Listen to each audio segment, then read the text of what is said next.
All right, everybody. So today I have a very special guest. His name is Anthony Iannarino, and Anthony is a highly respected international speaker, best-selling author, entrepreneur, and sales leader specializing in complex B2B sales. Anthony is best known for his work at the Sales Blog, which has helped him gain recognition as one of the top thought leaders in the sales space. He's written a bunch of books. So I'm a big fan of Anthony. I've been following him for a couple of years. And so thank you very much for stopping by. Thanks for having me. I appreciate it. Definitely. So I know that you're a big fan of Outbound, and I'm not sure if you co-organized the conference actually this year on this, but maybe we can start there, and maybe you can tell us more about why is Outbound so interesting, and why are you so focused on this? I am one of the founders of Outbound, and I came up with the idea when I happened to be sitting in a conference, and I was on my computer trying to just catch up on things, and I had the Inbound conference keep showing up in my feed. And while I was sitting there, I was thinking, like, Inbound, it's nice. I mean, it's a nice to have. It's great if you can have people show up and ask to work with you. It's wonderful. For most salespeople and most sales organizations, there's not anywhere near enough of that to make it worth their while to spend all their time and focus there. And I was struck by the idea, if there's an inbound conference, why wouldn't there be an outbound conference? I mean, why wouldn't you tell people the other side of this that we believe is more powerful, that can allow you to take your results into your own hands? You're not passively waiting. It's not like a fisherman. So inbound's like a fisherman. You just cast your line out there. You let it sit in the water until something grabs on. This is hunting. So you're going out, you decide what you want. You're going to go get it yourself. And that to me is a more proactive stance for any business to take, or any salesperson or any sales organization. When I had that idea, I called my friends Jeb Blunt and Mark Hunter and Mike Weinberg, and I said, I have this crazy idea.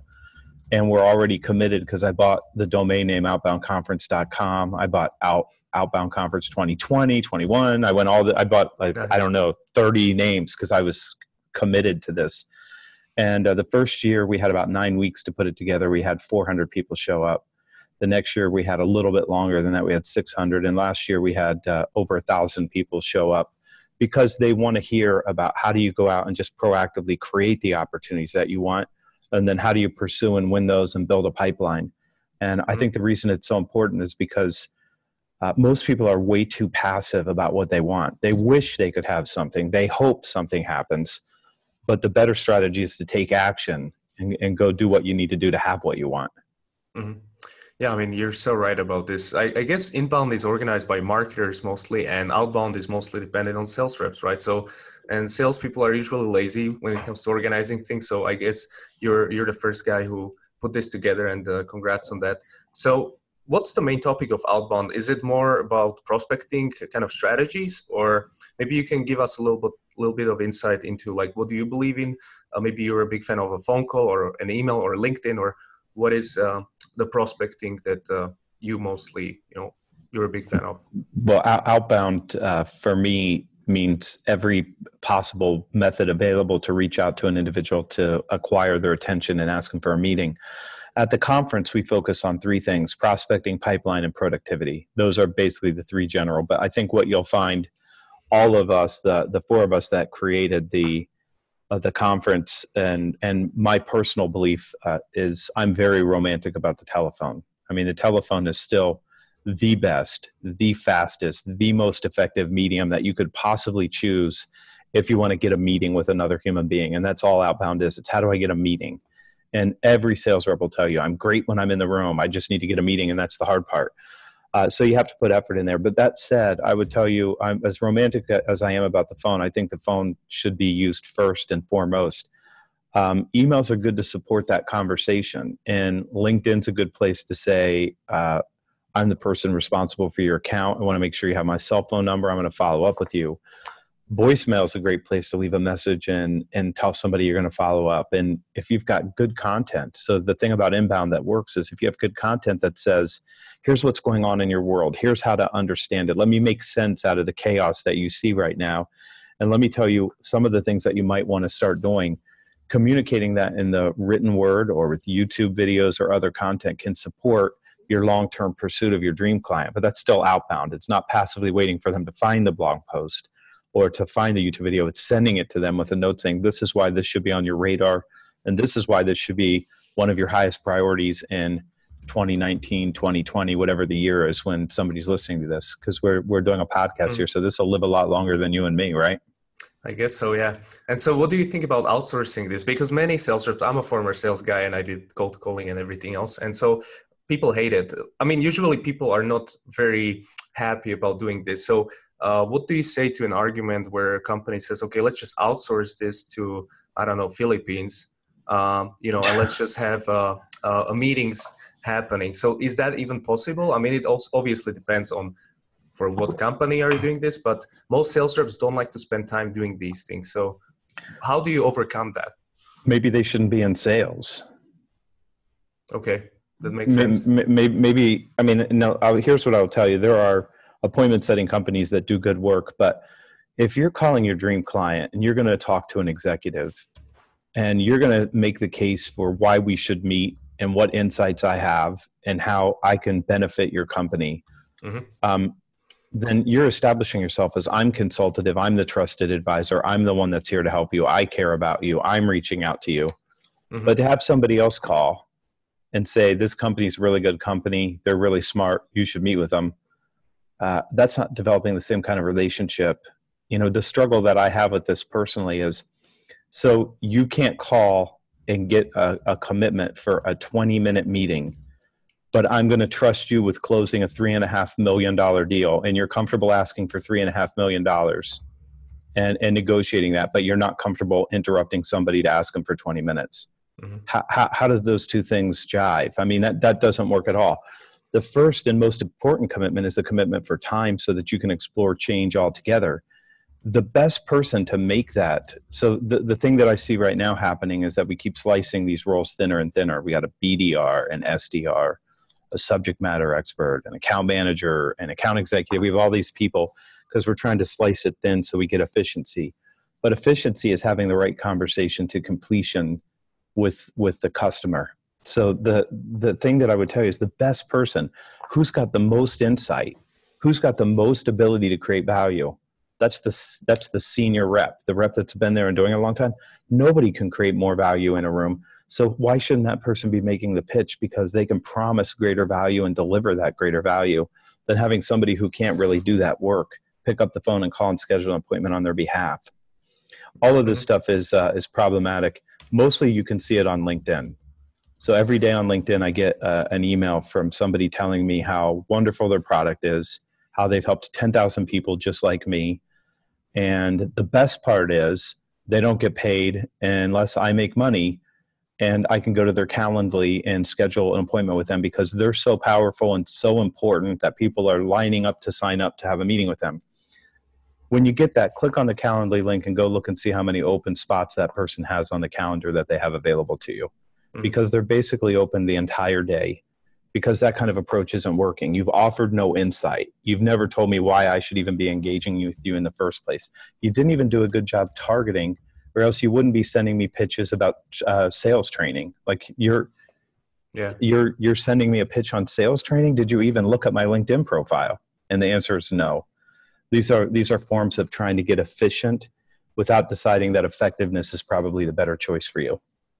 Yeah, I mean, I have a lead generation agency. That's my background, and I get pitched by lead generation agencies. How does that work? Yeah, it's funny. I mean, I usually don't respond, but it's why because, not? Why not say like, hand me over? I'll do lead gen. Apparently, I'm better at this than you. Why don't you let me do it for you? I mean, it's usually some people from India, and they have some misspellings, but.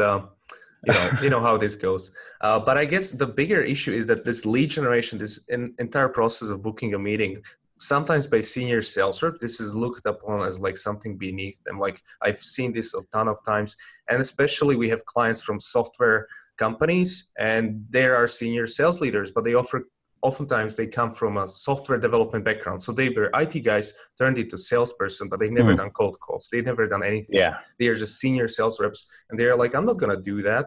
So like, what do you tell to these people like who are maybe head of business developers or something like that, but they don't come from sales background? Maybe they're marketers, maybe they're software developers. If I was they're sales leaders. It's so weird. If I was in lead generation and I had to do this for them, I would say, let me sit down with them for a couple hours so I could get all their insight. And then I'm going to send you a massive bill at the end of the month for doing this for you. If you don't want them to do it, I will do it for you. But if you could get the insights, I mean, you might be able to do a better job than they are, especially if they're technical and they're, some of us are people, and the people who are technical tend to be technical people. So they're very comfortable having technical conversations. They're not very comfortable talking about commitments and saying, what do you look like Thursday at 2:00 for a 20-minute executive briefing? They're much more confident saying something like, well, the flux capacitor's got to be 7,000 gigabytes. They're much happier talking in that world where it's bits and bytes. I do think that the people that can best acquire meetings understand that it's about an exchange of value. What do I get for giving you my time? If I'm going to give you 20 or 30 minutes, what do I get out of it? Am I learning something? Am I getting a better understanding of my business? Or are you just going to straight pitch me? And if you're just going to straight pitch me, there's no value for me. So that I think is where cold calling and prospecting is gone. The level of value that you have to create keeps rising. Mm-hmm. I guess the biggest issue there is, even with our clients who are kind of mid-sized organizations, that they have zero idea about the dream client. You've mentioned this multiple times, dream client. I've read your blog about this. It's really good, right? And so we have a very specific dream client. It's a software house trying to expand in the States from Poland. It's so specific. There's really nothing we can miss there, because we get meetings all the time with them because it's so easy to pitch, because this is super specific. But they have so many services and so many different verticals. There's no really value proposition. So how do you actually come up with an idea for a dream client? If you're a mid-sized organization or even a bigger or small startup, how do you do that so that, it makes sense for you? I think I can help you even make more money now that you said that. If they don't have that part of it, I mean, I would go out and search the vertical, and I would come up with what I wrote about in Eat Their Lunch. My third book is I would go out and decide what are the 5 or 6 massive trends that are going to have an impact on this particular vertical, and then how can this company that I'm serving solve those problems for them? So I don't have to come in and say, my software company develops this kind of software that does this kind of thing. I mean, I would say something like, look, customers are buying in a different way right now. And if you don't have this capability right now, you're already losing money to people who can't do what they want to do on your website. And the other thing that's going on is they're being pulled in this direction when they should be being pulled in that direction. And this is where the market's going. But you can do, whenever I teach this, and in the book, I have people ask, where do you get those trends? Google. I mean, you type in top 10 trends impacting the healthcare vertical. And you're going to find 30, 50 articles that have something to do with that. And you just look at it and you say, which of these themes keep showing up over and over and over again? Which of the themes keep showing up over and over and over again? So these are the ones that probably have the most resonance in the mind of your dream client. And then what are the implications for companies that don't do something about this? I'm in the United States, so you're in Poland, but healthcare is a big deal right now, right? Not in Poland, but that doesn't matter. Well, I thought you were. No, I'm in Czech Republic, which is a country next okay. door. I apologize. That's fine. You're close. I was on the right continent. Yeah, just a little bit. I haven't been to the Czech Republic. You should come to Prague, definitely. I want to come to Prague. My brother was there, and he just kept sending me back pictures of how beautiful it is. Mm-hmm. The point is that if you go to Google and you can find the trend, you can find the implication, and you can say, we have some ideas that might help you, you can get a meeting because somebody's interested. Well, what is going on? How do I make sense of this? What might I do if I want to produce better results? And that's what makes you a trusted advisor. And so I continue to tease people about the only 2 things that you need to be a trusted advisor are trust and advice. So you got to worry a lot about the advice because it's a big, big part of that equation. And if you don't have the advice, then why am I talking to you? If you don't know more than I do, why do I need you? And when you get past that, it gets easier. Yeah, I have actually pretty good advice, I would say, or insight, where I've spoke with 200 founders of software houses, and I've compiled it into a report where each software house who scaled had their outbound team. And I made that as a kind of insight that, hey guys, we should talk because these guys are crushing it. They want an inbound team though, right?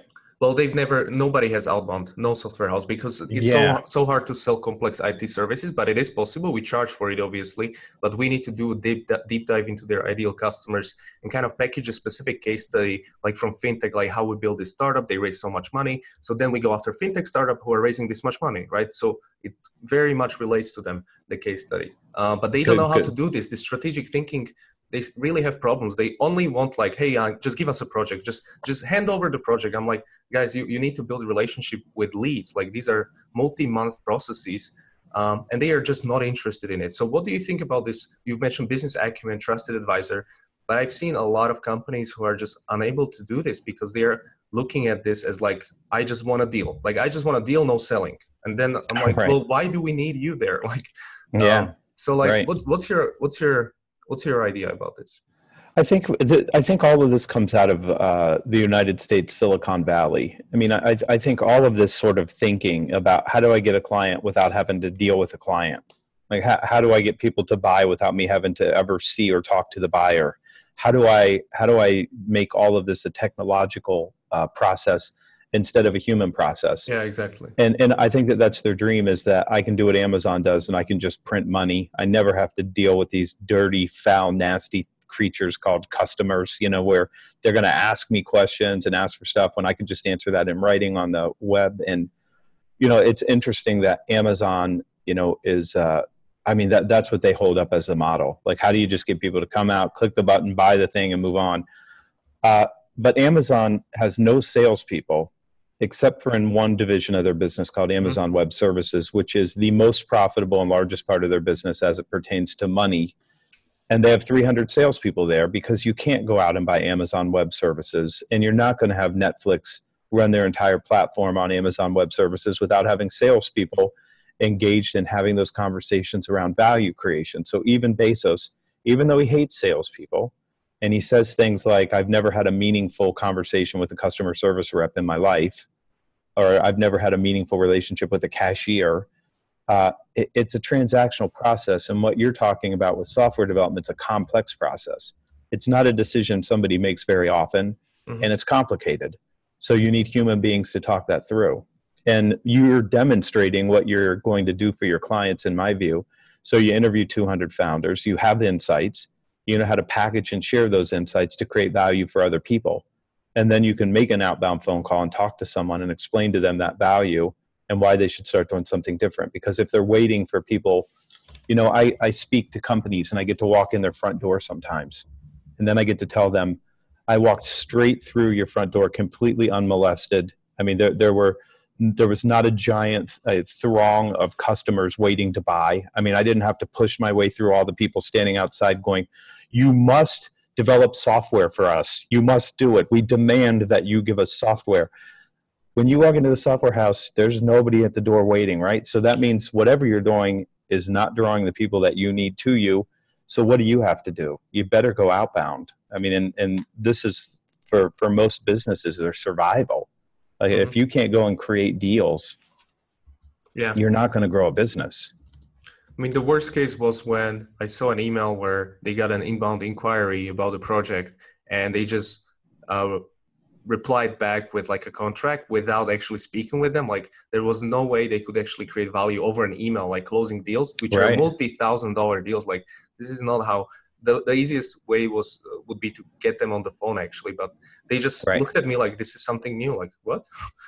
This is so easy. Like so yeah, I mean it's weird. But our cadence is usually we use emails a lot because that's the most automated channel we can, even though they are custom obviously, but we use emails as the first touch, then we add them on LinkedIn, and the phone call is there to kind of speed up the process sometimes to follow up and stuff like that. So I don't know if that's the right cadence, but everybody has a different one, I guess. Yeah, I don't think there's one right cadence. I have people that say, can I send an email first?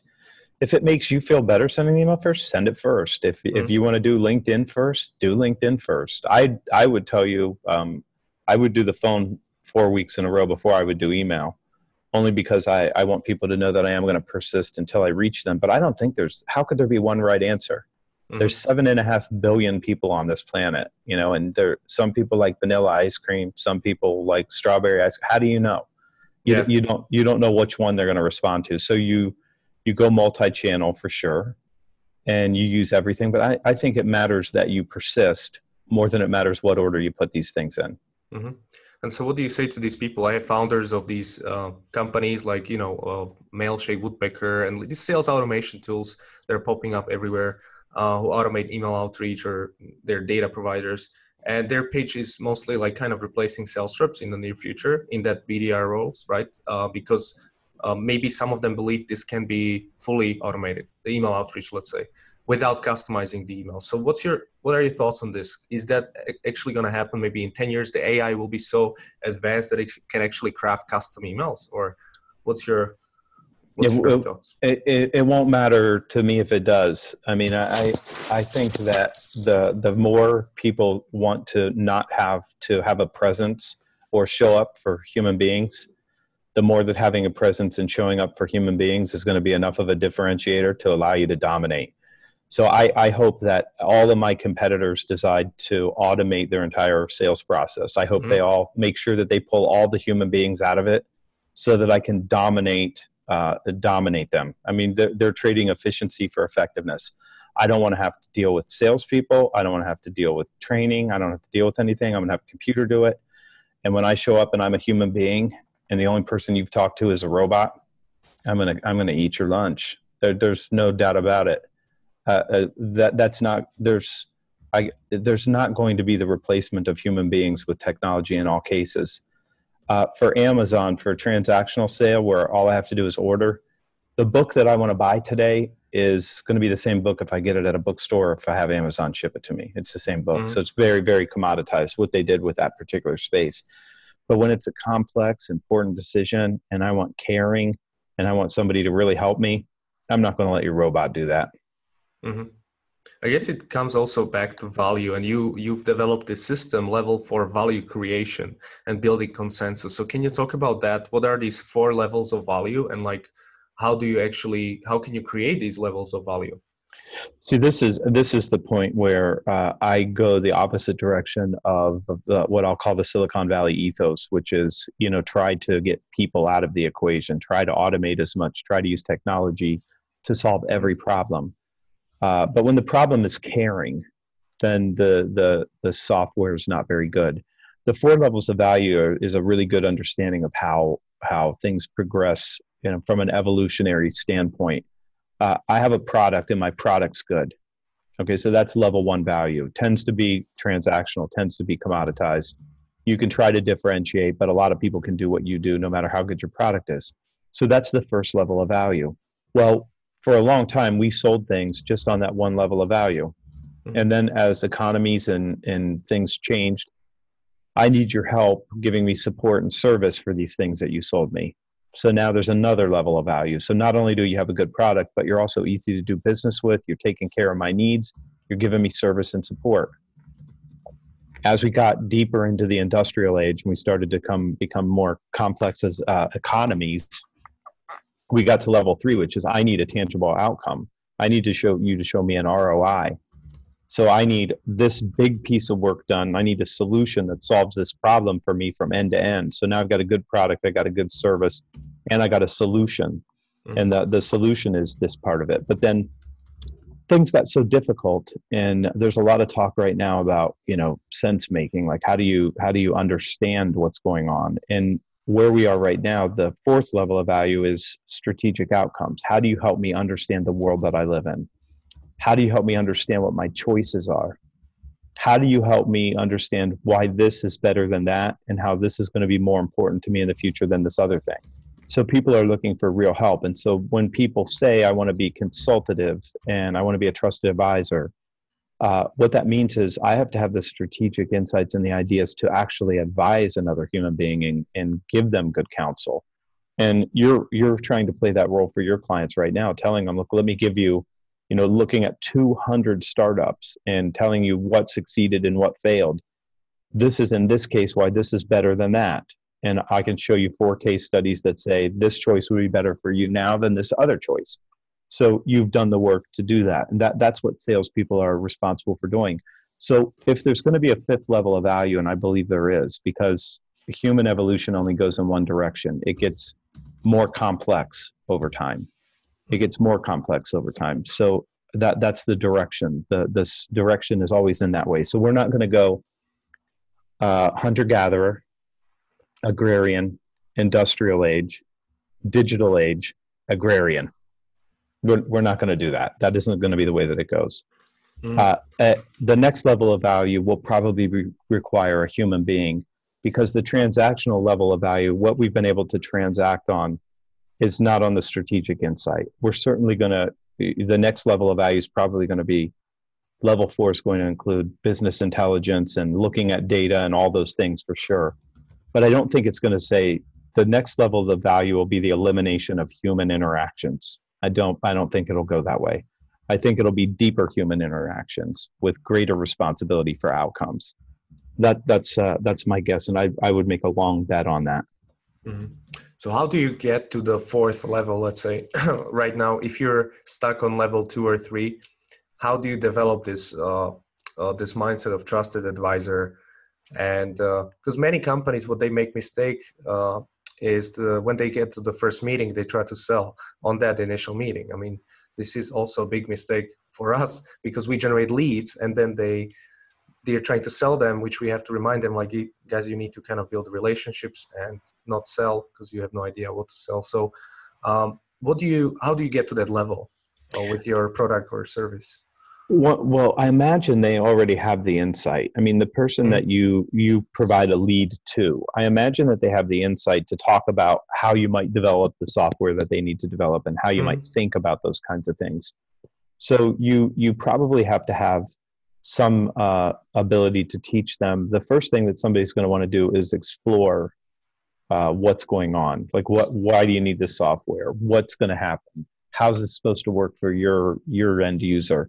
You probably have to do that. And so when you say people shouldn't sell, I mean, they should wait and develop the relationship first. I think that's overstating something. It's stating it wrong. Okay, so or not as, it's stating it not as precisely as what you mean. They want to pitch. They want to pitch. They want to talk about, what's this deal? What is it? And they skip over a whole bunch of the 10 commitments that I wrote in the second book, The Lost Art of Closing, which is, the first thing is we just have to explore, like, what's going on, get a deeper understanding. I'll start by telling you, this is what we see going on in the world of development right now. And this is what we see in your particular vertical. Okay, good. So that's good. So now I'm giving you something to explore in this conversation, and you're engaging with me and saying, well, we were thinking about this and how that worked. That tends to be where good sales conversations start, was with the exploration. And I'm writing a blog post that'll go up later today about, I just don't think I don't think the word discovery covers the deep exploration that's now necessary. We need to have a lot of talks to get a deeper understanding of what's going on together. And we need to have a lot of talks to understand what's going on in the customer's world or the client's world, so we can do something. And then we tend to collaborate and figure out what the right answer is together.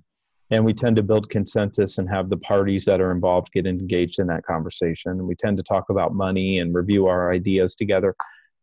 What you're complaining about, rightfully, is they're trying to skip past all that stuff. And again, that's part of the Silicon Valley thing, right? It's part of the, how do I skip through all of this stuff and just get the deal? Well, how you get the deal is to get through all those parts. And if you want to go faster, what you do is you go slower through those parts to make sure that everybody gets to have the conversation that they need to, so that you can get a yes at the end and not try to skip by all that stuff. Mm-hmm. You also talk about going after accounts and not leads, and this is not like account-based marketing, right? Strategy. So why is that also important nowadays, to really pick an account instead of, let's say, somebody downloads an ebook or something and that's a lead? Because usually, even in my case, I have a YouTube channel and some leads come through that, and it's like usually unqualified. So like most of my leads come through outbound, even though I have some content out there. So what's your take on this? You're a real sales guy. So like, I can pick my targets and I can reach out to them and I can get them on the phone. I think that salespeople who depend on leads end up not doing very well. And a dream client, is to say, who do you want to work with? Who can you create the most value for? What if they say everybody? Well, then they're wrong. I mean, not everybody is. There's 7.5 billion people on this planet. They're not all So the 4-year-old kid in Ethiopia that doesn't have water is your prospect. No, I can start. I'm just trying to be hyperbolic and pick the best example of like not of the 7.5. We can probably get rid of close to maybe 7.49 billion people that you don't need to talk to. Right? There's a very small subset that you really want that are going to be right for you. And if that's true and they don't know that, then they really need to look at their value prop and say, who do we really want to serve? Who do we really want to serve, and who do we really want to do work with, and why is that true? Because if you can't answer that, then you can't answer it for the client. You got to narrow the scope. Like you've done this, right? I'm focused on software houses because I can create the most value for them because I know enough about this to help them solve this particular problem. So you narrow it, and you don't have to worry so much about leads because you can identify how many targets do you have right now? A couple thousand? 4,000 or 5,000, yeah. 4,000 or 5,000. That's it. So out of all the companies on earth, and there's like 6 million businesses in the United States or something like that, you got 4,000 or 5,000. Pretty good. It's pretty narrow. And that's what they have to do with their offering too. Yeah, I mean, I guess they just look at it like, hey, we do mobile apps. So whoever wants mobile app is our client. But do you do it for everybody, for every type of business? Like there must be some sort of differentiator. And I think that's kind of a mindset shift they have to play with, but can't really change that. It's very hard. So certainly what they're doing on LinkedIn isn't working because I get the same ones you do. Like if you need a mobile app, web developer, Java, I mean, they are the worst. They list out 400 different types of things that they do. And like nobody's going to even read that. Yeah, I mean, this is the worst. But if they were to say, look, we make mobile apps for people in the restaurant business that allow them to integrate their Uber Eats and their DoorDash and all of these other things to make it faster and more efficient for drivers. Okay, well, that sounds like a problem I have that I might need help solving. But they have to come up with a better theory at the beginning. Definitely. I mean, we had a client, they built a lifestyle app for a Dubai startup and it was really successful. So we went after other Dubai startups who had lifestyle apps. Like this is such a clear pitch, right? And they haven't thought about it. Like how easy is this, right? So, yeah. You should be a wealthy man here in the next couple of years. I mean, you not really. You're smart. You figured it out, and this is what I'm going to compliment you by saying you're demonstrating what people should be doing. You're demonstrating it. You're through your actions. You've got targets. You've got a theory. You've got the ability to help them get something that they can't get without you. And this is what they need to learn. Like narrow the focus, decide what you want, and then put your effort and energy against it. Yeah, we're thinking about building an online education platform for these guys with my partner, because he's also a very senior guy in this space who sold agency and got acquired. And so I think this will actually help them a lot instead of the service as well. But one thing I wanted to ask you was, how do you get commitment, move clients forward in your sales process? Because this is one of your also theories, or one of your books is focused on this. So I think this is so important. Many companies lose touch after the first meeting. And I'm like, why haven't you set the meeting on that meeting for another meeting? Like, because you will never hear from them if you just email them. So how important is that moving them? The reason I wrote that second book is because people don't understand the way that these things tend to progress and how much you have to exercise control over what comes next. And the way that I would put this is that who should know how this conversation should go, me or you? Well, you're the one selling and you sell this to more people and I buy at one time. Mm-hmm. So who should know more about how this process goes?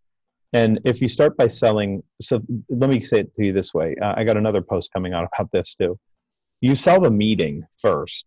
I mean, that's what you're really selling. You're selling the meeting and then you're selling the process. Then you're selling the process of, we had this great exploration meeting. You're going to need to give us some data. We're going to need to share with you a couple things. What's the next best time for us to get together to do a little deeper exploration and collaborate on what the right solution might look like? And you're 100% right. I don't believe that you should leave a meeting without a meeting. Mm-hmm. If you want those meetings to stay linked together, and you do, then you don't say something like, well, I'll email you. And you certainly don't let the client say like, we'll get together and call you back in 2 weeks. There are salespeople now who 32 years has gone by and they're still waiting for that 2-week call. Like, that call's not coming. They gave up on you decades and decades ago. But I still see people hold on to hope long after. You should know, like, that 2-week calls, it's not because they got busy. It's because they were polite and they said, we'll get back to you in 2 weeks, because you didn't really do a good job on the call, or you didn't create enough value, or you didn't tell them why what you needed to do next comes next. So it's always our fault. I mean, we have to get better. And when you believe it's your fault, you can get better.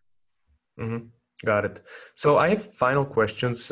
This is just a quick round. Maybe you can share with us, who's your favorite, maybe entrepreneur right now, somebody you admire. Doesn't have to be from this space, but anybody you follow. Right now, I have a weird admiration for Musk, and particularly not because I think he's a great execution leader, and he may or may not be. We'll find out. Because he is going to be the best role model for young people about having the largest possible vision, regardless of how outrageous it is, and pursuing that with vim and vigor. I mean, he believes he's going to Mars. He believes that he's going to launch rockets and satellites and bring them back to Earth. And his vision is so big. We need visionaries like that. And that's a person who thinks that, he gave away the IP to the battery technology so that it would spread. I mean, this is a guy with a bigger vision, and we need more of him. Even if he's a little kooky, even if he smoked pot with Joe Rogan on the podcast, I still have this admiration for him for thinking that big. Yeah, that's cool. So have you read any good book recently that you can recommend? Can be about sales or anything like that. I tend not to read other than my friends in sales, and I have a lot of friends in sales, so I read a lot of sales books, but I don't go seek them out because so many just come to me. The last 2 books that I read are both by Cal Newport. I read Deep Work and Digital Minimalism. Both are outstanding books if you really want to do good and meaningful work. Got it. Any favorite apps you use daily that help you with your work? Can be something like Slack or maybe Zoom. It wouldn't be Slack.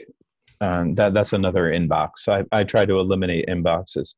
On my phone right now, I've got a few. I've got Evernote, which I still use, but I'm worried about it because I hope that they continue as an entity. They're profitable, but I always worry about going deep on a technology and then having it disappear.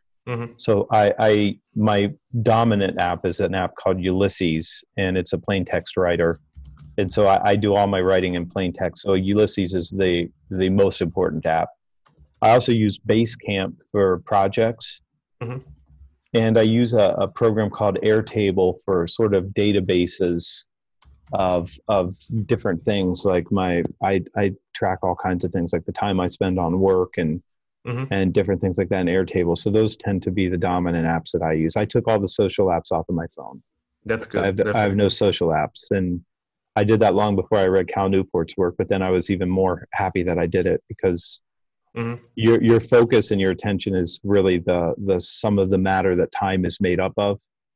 And it's very easy to run down a rabbit hole chasing nothing on the web. Yeah.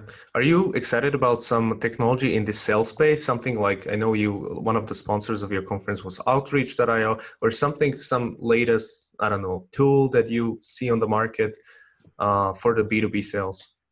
I like Outreach. I like the fact that you can sequence that prospecting cadence. And I think it's super powerful. The one thing that I would tell you that allowed me to be successful in sales when I started out is there was no technology, but I had a pen and I had index cards and I had no CRM. Yeah, that's so crazy. I would, yeah, I know. And I had a phone book, and somebody asked me the other day, like, you literally called out of a phone book? And I told them, like, that's where the phone numbers were. Like there was a giant list of phone numbers all in one place. So it was handy. But I would take the index card, and when I found out somebody was a dream client, I would write their name and phone number down on the index card. And every Monday, I would call every single index card. And every week, the index card stack got bigger and bigger. And as I won more clients and got to know more people, the index cards got bigger, and all I did was flip over the index cards. Mm-hmm. But the mindlessness and the mindfulness of doing the work, all I did was prospected. All I did, I didn't have to think about it. I didn't have to research anything. I didn't have to look a phone number up. All I had to do was make the call, make the call, make the call. And I got good at making the call because that's all I did is made the call. And I think that a lot of the software that we develop is as solving a problem that people don't really have. And I like outreach because it does solve the problem of, okay, where am I in the process with them? What do I need to do next? And you can just go and jam straight through your work. And when you get into flow and you get into making calls, the first call is the hardest call to make. After you make 11 calls, you don't hate cold calling. It's just hard to get started. It's like running. Like the first mile that you run, your body's not loose yet. You're not breathing well. Your heart rate starts to jump up. But your fourth mile, you're running. And after that, it just feels completely different. And it's the same with cold calling. We feel that way. But if there's an app that I like Outreach for the fact that you don't have to decide what comes next. You just have to execute, which gives you your time and your energy back to just be really good at execution. Yeah, I can't imagine prospecting without LinkedIn. Like if it was like 20 years ago, how to do any research on prospect. Yeah, but you would subscribe to a business journal, probably. and you would scour the newspaper to see executives' names and that they got promoted into a leadership role.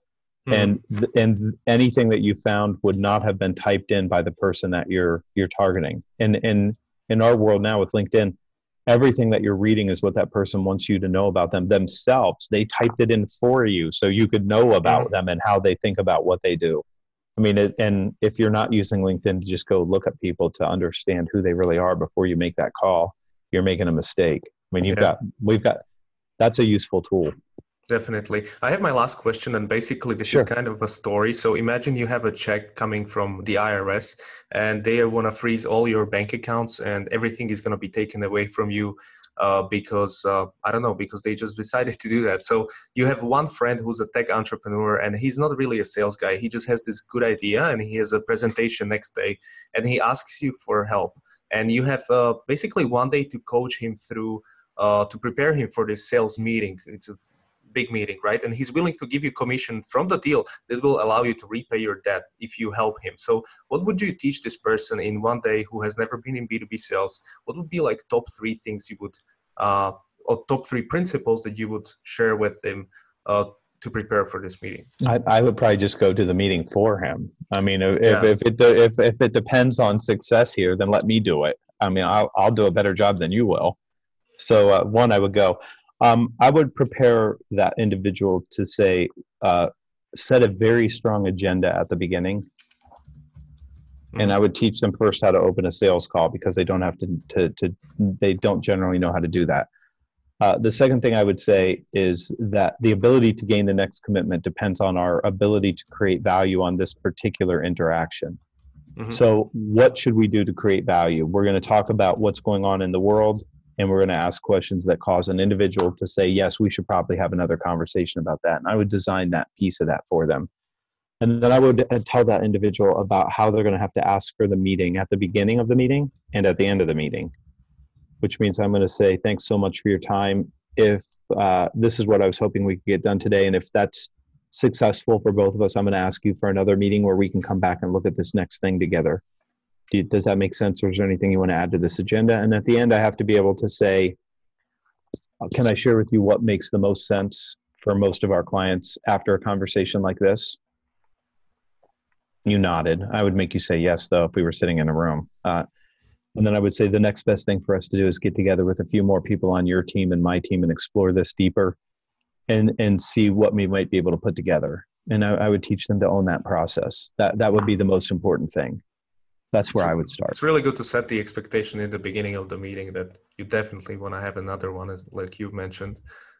So, I mean, thank you very much for stopping by. That was my final question. So where can people check you out? Where do you hang out most online? And maybe we'll link to your books. So definitely. Thank you. The best place to find me is the blog. Mm-hmm. And I'm like, I don't know, maybe a few days away from hitting my 4,000th blog post. And Nice. 9.5 years. So that's the best place to find me. There's tons of content there. And there's the ability to sign up for my Sunday newsletter. So that's the best thing for people to do. I am active on LinkedIn, and I'm active on Twitter. So Twitter is still my favorite social media. That's still my favorite. I have no idea why, but Twitter just seems like the cleanest and purest of all of them to me. It's just conversation. Yeah. So I like that one. So you can connect there too. So that's the sales blog, if I'm not mistaken. It's called the Sales thesalesblog.com, Blog. right? Yeah, Yeah. easy to remember. Good. So thank you very much, Anthony. And guys, make sure to check out the Sales Blog and connect with Anthony on LinkedIn or Twitter. And we'll be in touch next time. So thank you, and have a good Saturday. Thanks for having me. Yeah.